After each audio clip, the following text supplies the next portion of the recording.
This is Money Talk 1310 and 100.9. Welcome to the Real Estate PB&J Hour, hosted by Realtors Paul Fuqua and Joyce Carcaise, who are experts in the fundamentals of buying and selling homes and other real estate properties.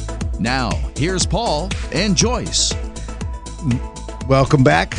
I'm welcoming myself back. I'm Paul Fuqua with Rosenwomble. Joyce Carcaise is my partner and co-host in this little venture.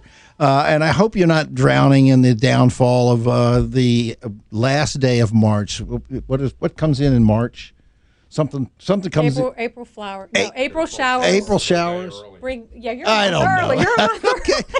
Hey, look, this is the wrong day for me. Tomorrow is April Fool's Day, and I'm on this radio station being the March Fool. So anyway, we're kind of excited about the show. We're going to re-up for another 13 weeks.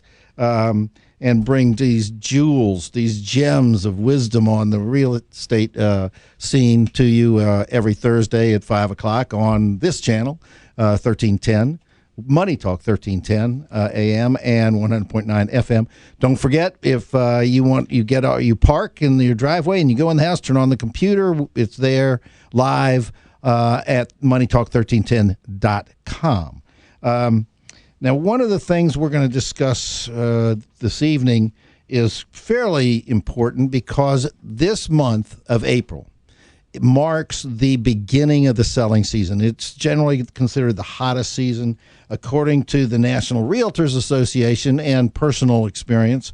April 10 through 16 is the key time frame for bringing houses onto the market. Now, May is very good. April is better. May is very good. June, there's a slight fall off. July peaks a little bit earlier, right after the 4th of July. Then August falls off. September, people come back on the market. There's a cycle, and we try and describe this cycle to our prospective clients. I have a new listing coming on towards the 16th of April because the timing is perfect for those sellers in terms of their move to their new locale out of the area. This based on historical patterns is the key time. More importantly, is it allows you to dress your house up.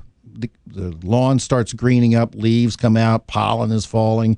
People want to be in the house away from it. And today, even with the tight inventory, we anticipate that buyers will want to secure a home more quickly and lock in lower monthly payments. I use that phrase, lower monthly payments, rather than the scare tactics of talking about the net increases in the interest rate. It's not as bad as it's purported to be. You're talking to somebody who lived through double-digit interest rates, 17% on a home mortgage. I remember when I bought my first house, I celebrated at 7.25%. I thought that was phenomenal. And now I'm sitting at 3.1% because I beat the market. That's because I'm a realtor and I could see what was going to go on. And my clients, in many instances, they listened also. So you're going to see the market boom. You're going to see in April, you're going to see more houses coming on inventory, coming onto the market in a variety of forms. And we think that it's going to be a banner year for buyers, sellers, and, of course, real estate agents. Joyce, it's now your turn. Give me the update on the market after I've cabalics this all up. It's up to you. It's a good segue. Good segue.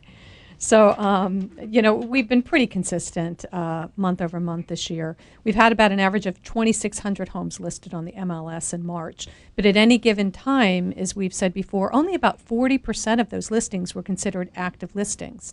Less than 600 of those listings are for attached properties, and those would be your townhomes, your condos, and then less than half of those are considered active listings. So about 250.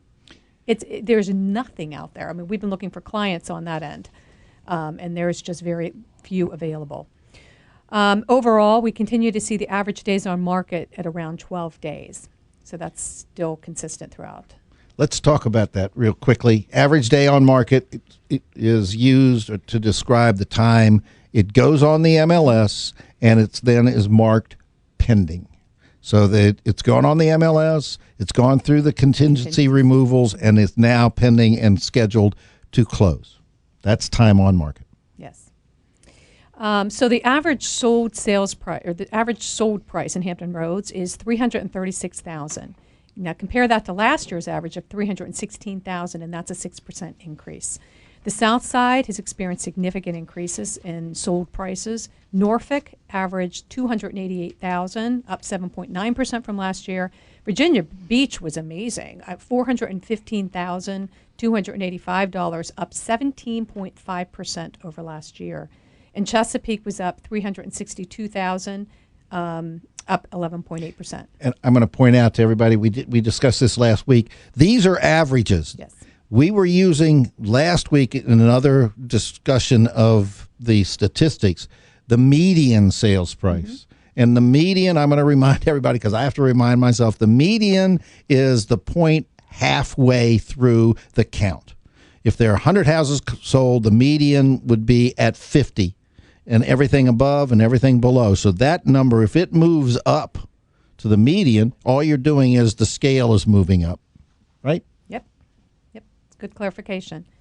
And let's give her a little bit more, too, on the peninsula. Hampton is about $244,000, up 13.4%. And Newport News is about $242,000, up 9.8%. Those are nice increases. Yeah. Now, let me ask you a question. We got the elephant in the room, Zillow. What is Zillow saying? Because they aren't accurate. Zillow is still quoting, and they've been doing this for a couple months now, up to 22% increase projection for this year. Okay. And we average what? We're averaging less than that. We're somewhere in the neighborhood of 14 to 15% if you look at these numbers through the first quarter of the year.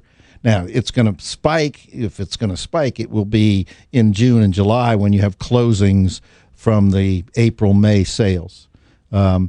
And that then we'll see what happens with the effect of new buyers coming on. We need to touch on that, first-time home buyers, and we see more inventory coming on.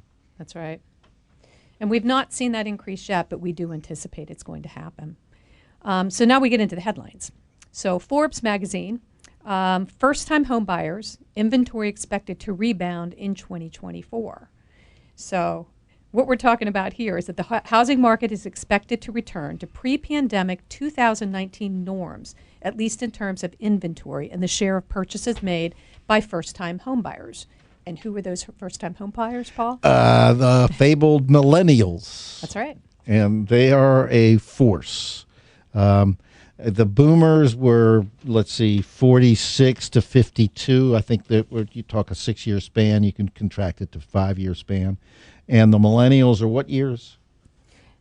The millennials are... The bulk of them. The bulk of them is actually between 1989 and 1993. So that's the largest birth rate for the millennials. I wonder why. Did we have any blackouts nationally? Why is that spike? That's not for real estate. That's sociological. So we'll look at that next week. We'll talk about it. Or maybe we'll ask Carl, our guest. He's a photographer. He knows all things like that. All right, go ahead. Sorry. That's okay. I digress.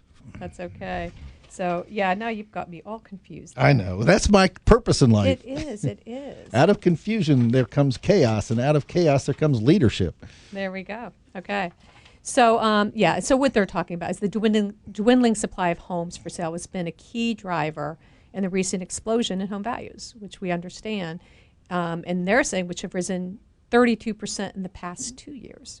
So total inventory has fallen from a monthly average of 1.6 million units in 2018 and 2019 to just over 1 million in 2021.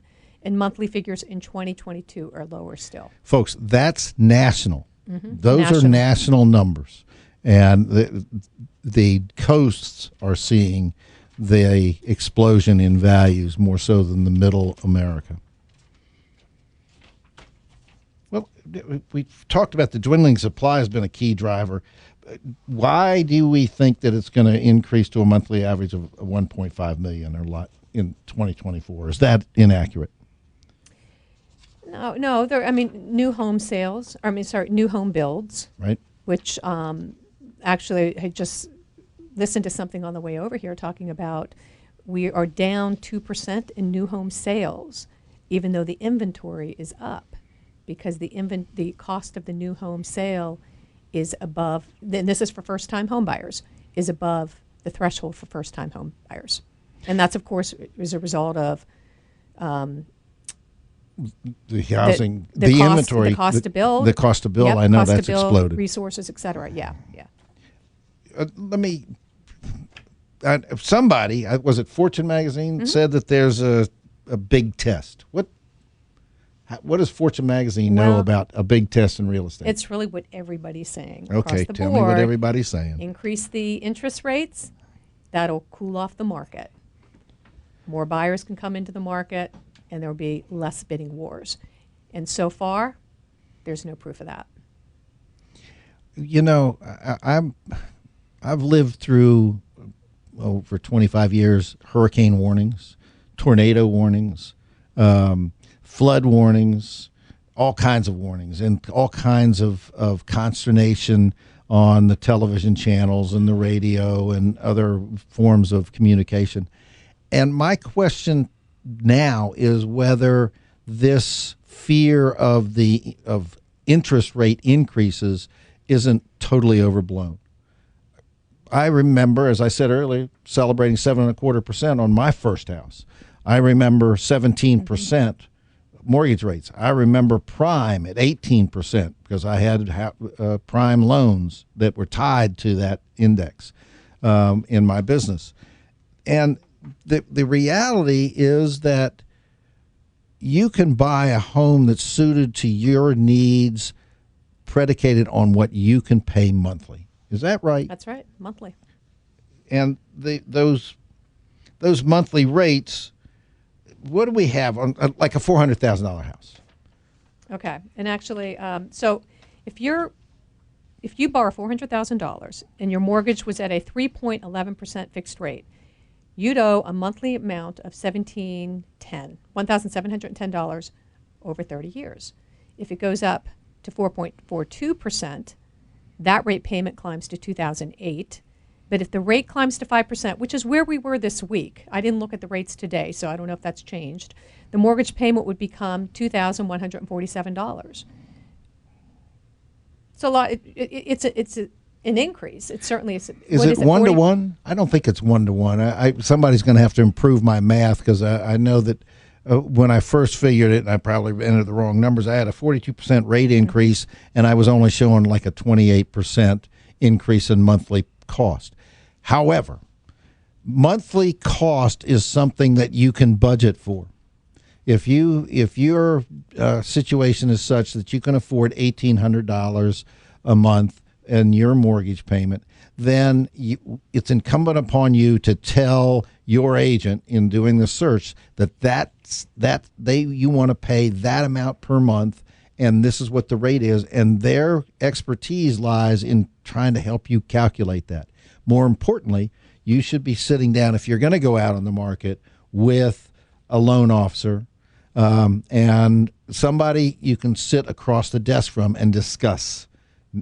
I personally have handled loans that were placed on the internet through national firms, and some of them have gone very well. Some of them haven't gone so very well. But I've had more experience dealing with buyers who have had their loans in the hand of a person that they can see across the desk. They can smell him or her. They can talk. They can laugh. They can have a cup of coffee, and they can discuss things without it being clipped to fit into a recording that's being made. And my strongest suggestion to anyone considering buying is to find somebody local with whom you're comfortable, with whom you can discuss your situation, who can assist you. You don't have to place the loan with them. Hopefully, they'll do a good enough job for you that you'll want to reward them with the business.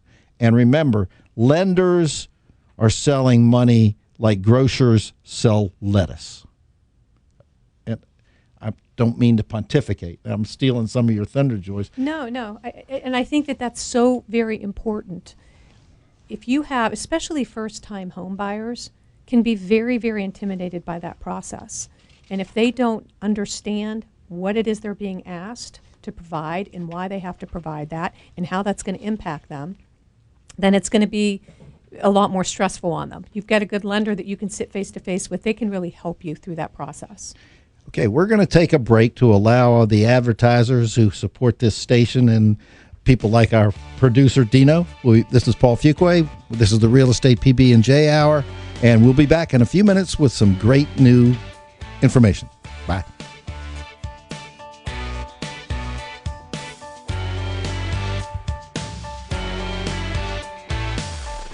We lost GPS contact on it. I have no idea where it is. What you see from when you're in the air, unless you're familiar with the area, you're not going to be able to pick it out. Okay. Yeah. All right. I want you to relax. I wasn't expecting that. I know, I tell the truth. I'll ask All right, him a go question. ahead. Ask him a question. Okay, so especially since COVID, we have really had to, everything's virtual. All of the home sales were virtual. All of the visits were virtual for the most part. So the Matterport is something that you have done as well. Can you tell us a little bit more about that? I mean, we use it, but I'd love to hear your perspective on it. So since I've been doing this, the Matterport is probably the greatest innovation in what I do.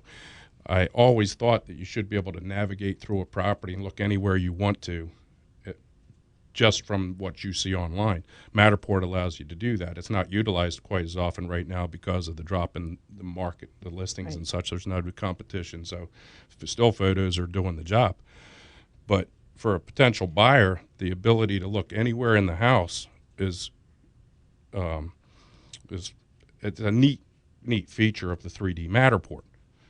I think what's really neat, though, too, and I still think it's important today, is you have the floor plans as well, so you can look at those and have an idea as to with the size. They're not totally accurate. They're very accurate. They're not 100%. They're not guaranteed, but usually when I do a 3D Matterport and then add on this optional floor plan, they're within a couple of inches in each room. It's pretty remarkable, though. Just remember, folks, that the footage of your house is measured outside dimensions, not inside dimensions. You may have a 10 by 12 room, and that's automatically in your mind 120 square feet. But in reality, there's at least 4 inches on each side in studs. So that's what? That's a third. No, it's more than a third. It's 2/3 of a foot. And then on the other dimension, it's 2/3 of natural disaster. Sign up for local weather and emergency alerts. Prepare an emergency kit and make a family communications plan. Get started at ready.gov/plan. Brought to you by FEMA and the Ad Council. Welcome back to the Real Estate PB&J Hour on Money Talk 1310 and 100.9. Rose and Womble Realtors, Paul Fuqua and Joyce Carcaise continue their discussion of the fundamentals of home buying and selling. Welcome back. This is Joyce Carcaise with Paul Fuqua, and we are here with our special guest, Carl Unterbrink of Tour Imaging. He does a lot of amazing photography here in the Hampton Roads area. So just to lead into that, according to multiple sources, 90% of home buyers search online during their home buying process. So their first impression is everything. Staging a home and capturing its selling points through photography and video is truly a fundamental that, just like a PB&J sandwich. Taking your own photos without understanding what you should be shooting, the angle of the room, the time of day, that can have a huge impact on your presentation and the number of eyeballs you actually get on your listing. So, Paul, you want to take that away? We can't stress enough the importance of photography. It's a vision. The search for real estate becomes a contest of visual presentations. And many years ago, I was stupid enough and smart enough to be wedded to the idea of virtual tours and professional photography. simply because it meant more as more and more people were looking for a house. And I saw that. I'd been in the printing business. I knew the visual presentation was important, and I found somebody that did the kind of work that I wanted to do in presenting our product to the market. And when we have a listing agreement, regardless of the price, it can be a $180,000 house, it can be $1.8 million, it can be 2.7. I don't care. We're going to use the same kind of professional to photograph that house in its entirety in every possible configuration so that it has the best chance to be positioned in the market. That's just a rule of thumb that I follow, and I'm sometimes amazed at the effect photography has on the entry-level home, the first home buyer's $210,000 house. I'm very happy to have Carl Unterbrink of Tour Imaging. I've used him for 16 years here as a guest, and we're going to have some talking points on aerials and 3Ds and all kinds of virtual tours and things of that nature. Carl, welcome. Hi, Paul. Thanks for having me on the show. It's a pleasure. Now, my first question to you is, why do you offer as many well, tell us first how many options you offer to a prospective listing agent and or prospective seller, and then why? Well, I started off just offering photographs and 360 panoramas, but that was over 16 years ago. Over the last several years, that's changed quite a bit, so I've had to incorporate drone photos, drone video, 3D walkthroughs, video walkthroughs, audio narration, photo enhancement that'll blow your mind. Didn't have to do that 16 years ago, but as everybody's on the internet looking for homes, they want to see more, they want to feel it when they look at it, and that's my job, to let them feel the house while they're looking at the pictures, and hopefully sell the house for you so you don't have to. Yeah, it's part of the promo. It is. Folks out there, if you're listening, if you don't use good photography in the presentation of your product, your house, and that's what it is, it's your product. I can drive people to it. Photography is absolutely critical. And the second part of that is the description of the property, because you have to load up descriptions with search prevalent terms. We kind of feel very strongly that we know how to do that, and that's one of the reasons we've had success. Now, Carl, I've got to ask you something. What do you see when you walk into a property? What's the first thing you look for as a photographer? Lighting. Okay, that's we turn on the ceiling lights, right? And yeah. Everybody's happy. Yeah, which angle the sun's hitting the house, where I'm going to have the best lighting, looking from one side of a room to another. I always look at the... You don't have to be nervous here, big boy. The layout of the room? Not nervous. No. Are you always looking How at it's the decorated. Yeah, I'm sorry. yeah. No, that's a big one, too. Whether it's staged or not. And Right. All right. Now, how about flat surfaces? Do you want the flat surfaces cleared? And because I've seen photographs where people have empty beer cans on the sink. Do you feel free to say, yeah, I want that moved, especially when the sellers are there? yeah, most of the time people are pretty well prepared by the time I get there. And fortunately, I have a lot of clients that prep the homeowners and say, okay, well, Carl's not going to like this if you have it out, so put it away. Are we one of those clients? Y'all do a great job. You taught us well. Hey, wait a minute. Hold on. Now, I'm not trying to embarrass the man. He's superb at what he does. But I had some experience with him early on with drones. Because years ago, I used to hire Bacchus Aerial to do the shots from his fixed wing airplane. And that was a long and involved and very expensive proposition. And I did it for all kinds of houses. But everything was he was so far up in the air that it wasn't as precise. But it did give a gorgeous image. But I can recall a house in North Carolina. Now, maybe this was just very early, but we had a problem with your drone because you couldn't find it. Have you solved that? No. The man is, I'm going to have to. Joyce, jump in here. I mean, here. Okay, so what happened to your drone? Okay, I don't know which instance you're talking about, but I'm on drone number 4 right now. Wow. I didn't get into the drone business. I got into the real estate photography business, but as your needs progressed, so did me wanting to give you the photographs that you wanted, and drones were a natural segue into selling more real estate. So eventually I had to give in and get a drone. Well, I'm not a drone pilot. So it was all trial and error from the get-go. Kind of like learning to drive a car. I'm sure you done it a couple when you were young. No. But anyway, yeah, it's been a learning curve, and yes, I'm much more fluid at it than I was when I first got into it, because to get the FAA license, or not the FAA, yeah, FAA license to fly the drone, you don't have to be good at flying one. Okay. I was going to ask that question, whether or not you're licensed, and what do you do in those areas that are in the glide path for the Oceana? And are you limited in the height you can go to, or you can't do anything? The local governments do restrict where we can and can't fly, and it's you can file for a flight pattern, but it takes like a week to get that approved. Okay. All right. Now I'm going to take you back to North Carolina. You showed up, this was in Moayak, and it was a very nice house. And you said, this is my brand new drone. I said, wait a minute, this looks different from the one you had last week on that other property. And you turned to me and said, I had an accident. Do you now remember that? I don't. Oh, you don't?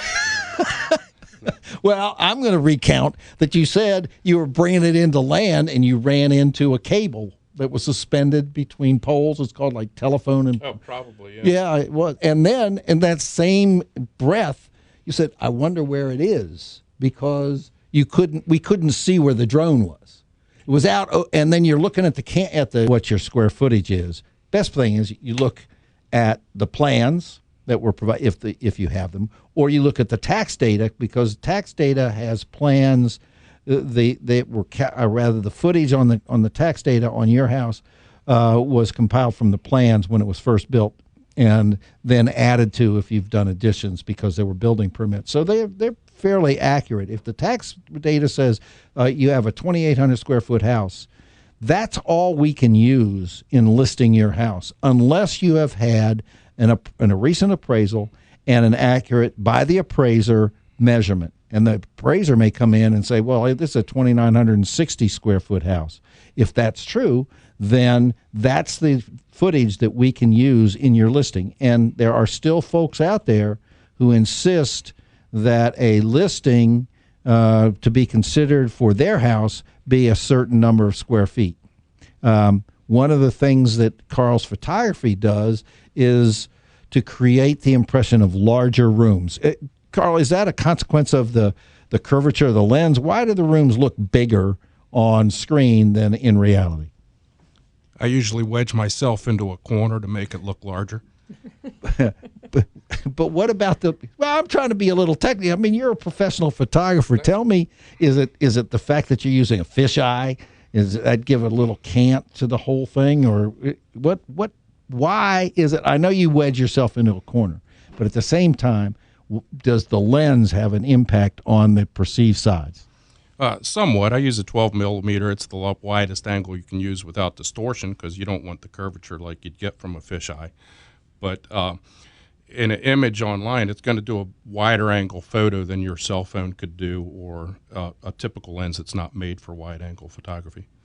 And now, when you frame these photographs, are you framing them for the standard computer screen ratio, or are you a movie screen ratio? Or do you not care about that? I actually frame them for rain, because they have so many restrictions on what they can and can't use that they've said this is the dimensions of the photograph. So to maximize what they're allowed to do, I have to provide that for everybody. And for everybody, RAIN is the Real Estate Information Network, and all of the national sites, all of them, are picking up the images that are on RAIN. So what your agent does for you, which Joyce and I do, is we employ a professional to capture the best images, because it's going to be those images are going to be out on 125 to 130 different websites. And if you don't have crisp photography, the product that you're selling, your house, is not deemed to be as well presented as it would be using the services of what is it? Tour imaging. Sorry, tour imaging. Oh, by the way, Carl, don't tell be us. nervous. I'm not nervous. Yeah, I am. I'm nervous. No, give the folks right now, because we're going to be going to a break here in the next in another 3 minutes. Give us real quick your contact information. My website is tourimaging.com. My phone number is 757-403-8687, and my email address is carl@tourimaging.com. All right. Yeah, I have a couple more questions. We might need to, when we come back from break. I definitely want to follow up on a couple of fundamentals, actually, of the photography and how you set up. All right. I think is it time? The irrepressible Dino. All right, thanks. We're going to have some more interesting stuff on photography and staging your house. This is Paul Fuqua and Joyce Carcaise at moneytalk1310.com AM or 100.9 FM, or right here. You don't even have to move your dial. We'll see you in a couple minutes. Bye. Welcome back to the Real Estate PB&J Hour on Money Talk 1310 and 100.9. Rose and Womble Realtors, Paul Fuqua and Joyce Carcaise continue their discussion of the fundamentals of home buying and selling. Hi, this is Joyce with Paul, and we are here with Carl Unterbrink of Tour Imaging. Really talking about probably one of the most important aspects of promoting your house, your property, and that's with really good photography and very good descriptions. We were going to continue on. Carl, I've got another question for you. What I wanted to know is, I know when we work with you, we come through the front door, right? What is the first thing as we're in there that you're looking at? Like, if the drapes are covering the windows or the blinds aren't up, what is it that you would tell me to do right away when I walk in that house that would be a standout issue before you start photography? The very first thing is, are all the lights on? Like Right. I said, lighting is critical. Right. I'm looking around, make sure there's no dogs going to come up and bite me. But also to make sure there's not things scattered around that shouldn't be in a picture, because a regular homeowner, they're accustomed to what's around them. And they might not notice that they left 2 bottles of water sitting over by their easy chair. So I make a quick breeze through and make sure there aren't things that wouldn't help sell the house. Yeah, because those were things I know. The blinds were always a big one. Get those open. The time of day is so critical because of the lighting. What's the best time to schedule shoots for homes? Any time after 10 a.m. because I'm not a morning person. But what about the lighting aspect of it? The lighting, you want the sun up high unless Yeah. you're trying to do a twilight photo shoot, and I do offer those also. But as much direct lighting on the front of the house, it also, on a cloudy day, I can enhance the photos to make it look like it's daytime. Not daytime, but blue skies. We can change that. How about personal effects? If somebody has a lot of pictures on the walls or personal things on the refrigerator, you don't take photos of that, I assume, because it's personal information. Yeah. Right? I don't require anybody to do anything. I make suggestions. Of course, you don't want a lot of family pictures up on a refrigerator. The crown drawing that your grandchild did isn't going to help sell your house, but the appliances will. So I'll encourage you to take it down. If you don't want to, that's okay. It's a personal preference between the agent and the homeowner. Okay, and how about a vacant house? Is it more more difficult to photograph a vacant house versus a lived-in house? Vacant houses, we can actually do virtual staging, so we can make it look like there's furniture in there. I think it gives proportion to the rooms a lot easier than taking a picture of an empty room. We've done that. But we always have to mark it in the photographs that these are virtually staged. Yeah, virtually staged. Right. Yeah, and they're phenomenal, but I can walk into a room and not know that it's a den if nobody's there to tell me it's a den. Right. Carl, what's the most amazing house you've ever photographed? Oh, geez. Yours, Paul. We might have you back after that, but no, you've been providing this service for 16 years. I know I've had some pretty phenomenal houses and been very fortunate to sell them, and in large part because of the photography you've done. But I know that there are other properties that I didn't list that you photographed, but there has to be at least one or two that stand out in your mind. The first one that comes to mind was the largest house that ever sold in Hampton Roads. It was 20,000 square feet. I actually photographed that house on 3 different occasions for 3 different agents before it actually sold. But 20,000 square feet is no joke. Wow. I mean, Was that the one on the Eastern Shore, Hoffler's house? no, I did that one too. But this particular one was the very first large house, and I had never been in one that big. It was easy to get lost in. They had a driveway that went around underneath the house, and you could park like a dozen cars underneath the house. Allenton. Yeah, okay. I know. Yeah, I remember How long that. did it take you to photograph? Geez, I don't remember that. How many part. days? Oh, no, it wasn't many days. The typical house takes me about 30 to 45 minutes to photograph an interior. That house probably took me less than 2 hours. Wow, that's impressive. Now, one suggestion I'm going to make to the listening audience and I make it to our clients is you can employ this gentleman, Tour Imaging, Carl Unterbrink, to actually photograph your house now for the purposes of establishing values for your insurance coverage. I don't know that many people have done it, but if you have collectibles, you have other items that could be of significant value that you want to document, you can certainly employ him, give up 3 or 4 hours of your day, but he can put together that kind of a presentation for your purposes to have recorded what your ownership of the house has resulted in.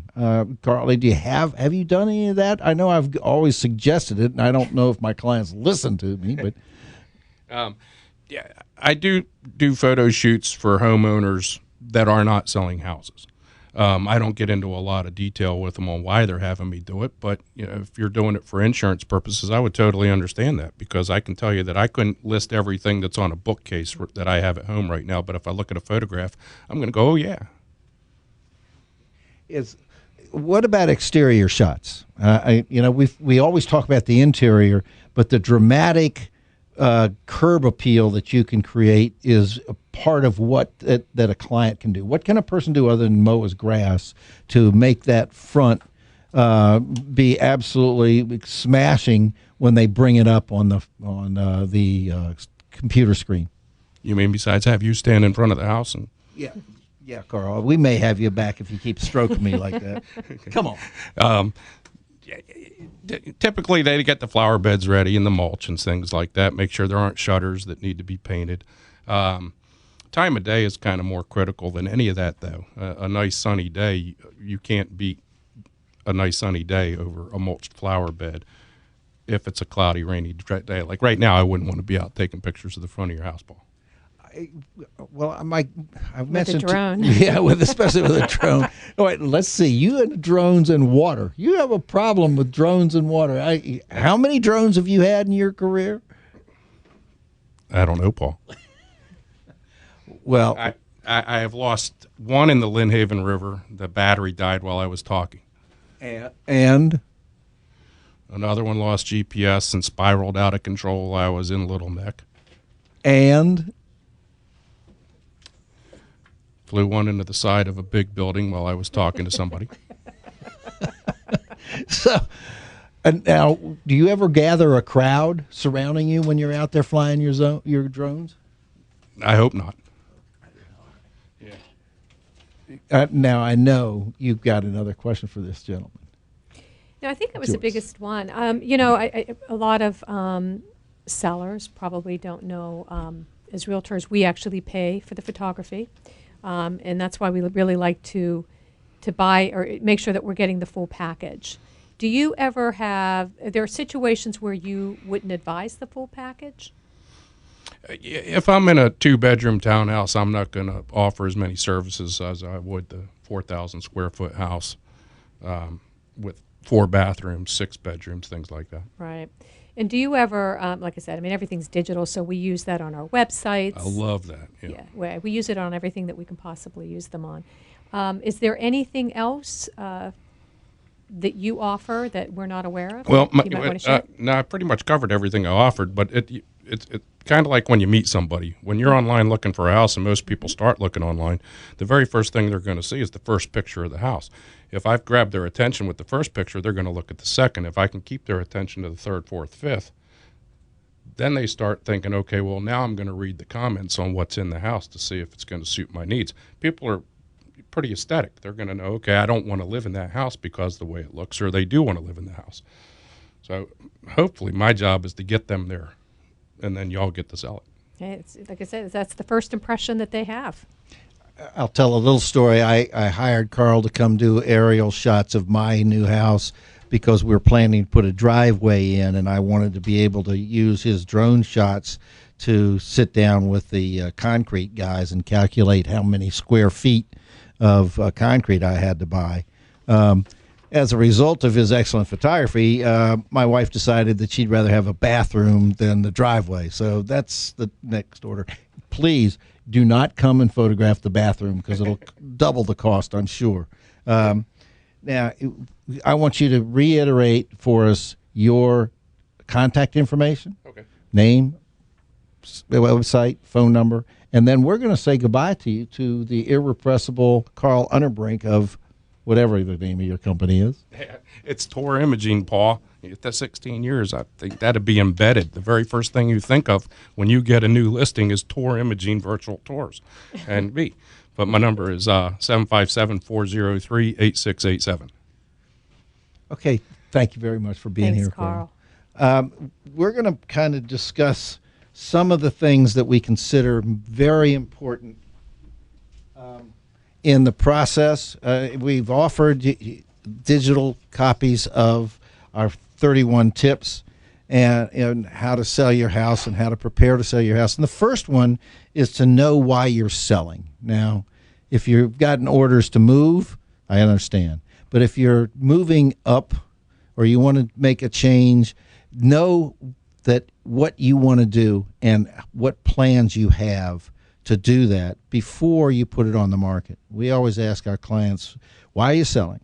Are you selling because you just don't like the house, you don't like the neighborhood, your grandmother is moving in with you and you need an extra bedroom, whatever, because we can help accommodate that. And then once you've done that, keep what your motivation is to yourself. Not to your neighbors, not to the people at a cocktail party, not to the person sitting next to you in the movie theater. You don't want there to be spread in your neighborhood your reasons for selling. You want to make certain that your agent is giving reasons that are accurate and are presenting the product to a market without there being a personal issue involved. All right, and I think Joyce has got one. One of the next tips is doing homework. Yep, you've got to do your homework. One of the best ways to do that, too, first of all, is to talk to us because we will pull the information for you. But also look at what's happening in the neighborhood. Look to see who's sold. We can provide that information for you as well so that you can see how they presented their homes. If there are open houses in the neighborhood, and again, this is before you list, then it's really wise to go ahead and we could schedule appointments and go look through the homes to see what it is that you're competing against. I think those are pretty key. Knowledge of the product is the differentiation between successful selling and unsuccessful selling. Your agent has to know the capacity of your hot water heater. I ask people, well, is it a 50-gallon or a 70-gallon? They don't know, and yet they bought it 4 years before because their old one sprung a leak. And know how old your appliances are. Exactly. That's really key. And if you have the manuals, put them in a together. binder. I recently sold a house, and I was very impressed that the seller had a notebook, and in that notebook she had put her survey. She had put in important documents that related to elements of the house. She had the manuals for every appliance in the house, and it was wonderful because my clients could appreciate it, and it was all dated so that they knew the roof went on in 2018, and they knew what kind of roof it was. And they also saw that the windows had been done in 2019, and they were lifetime warranty. And that's also important, too, because if your buyer is going to do an appraisal, you need to have everything listed. That's going to actually help with your appraisal number because you're going to have any new updates in that house, the roof, the windows, the HVAC, etc. So that's really helpful to have. In some instances, because of the unique characteristic of your house, you may want to consider having an appraisal done prior to establishing your price. You cannot rely upon the tax assessment. You can rely on the kind of numbers that we give you because it establishes the range of prices on a sold per foot basis of houses in your neighborhood. But yours may well be unique, and in that instance, it may be worthwhile to spend $700 or $800 or less for a certified appraisal. One thing you'll get out of that is a true measurement of the footage. And that's a decision you have to make because it's an expenditure of dollars. We, as agents, strongly suggest that you have a home inspection and a termite inspection done prior to putting it on the market so we don't have surprises when the buyer has his home inspector go through it. Yeah, that can save you money. It really can save you money. You'll spend $400, $500 to have it done, but you get to do your repairs in your time frame and on your dime. Whenever you have a home inspection done by the buyer, frequently they're going to require certain service people to actually work on those fixes. Another element that you want to consider is this is where we come in and where the people like Carl help, how to maximize the potential for your property. And, of course, we can give advice all day long that red rooms, pink rooms don't sell, and they don't. I have no idea why. It's just been a rule of thumb for years. And there are other elements of your property that may detract from it that you find to be acceptable, and others in your family may find it acceptable. And I always come back to the odor in a house, and that's why you need objective parties. If you have a dear friend, you ask them to come through the house and be blunt. If your realtor isn't willing to tell you what's wrong with the house, then get another one, because he or she is involved in presenting to the market a product that he or she is proud of and you are proud of, and that will generate the greatest possible return.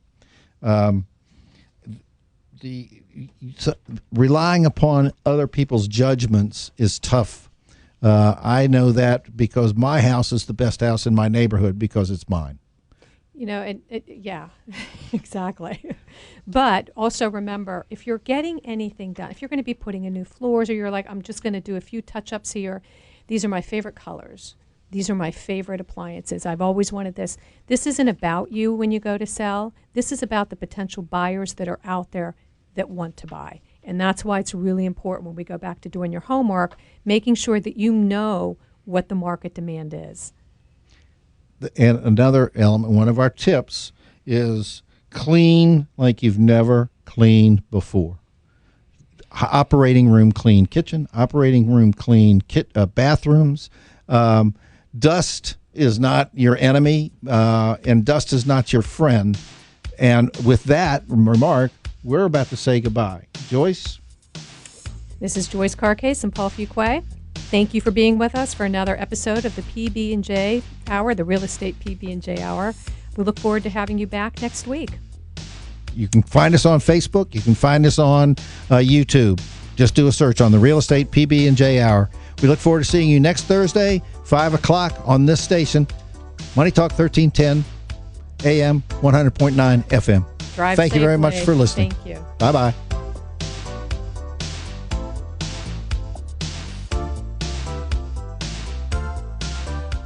The preceding program on Money Talk 1310 and 100.9 was a paid advertisement. The views, statements, and opinions expressed are solely those of the host, guests, and callers, who are entirely responsible for the content of the show and do not necessarily reflect the opinions of Max Media, LLC, or its staff, management, or sponsors.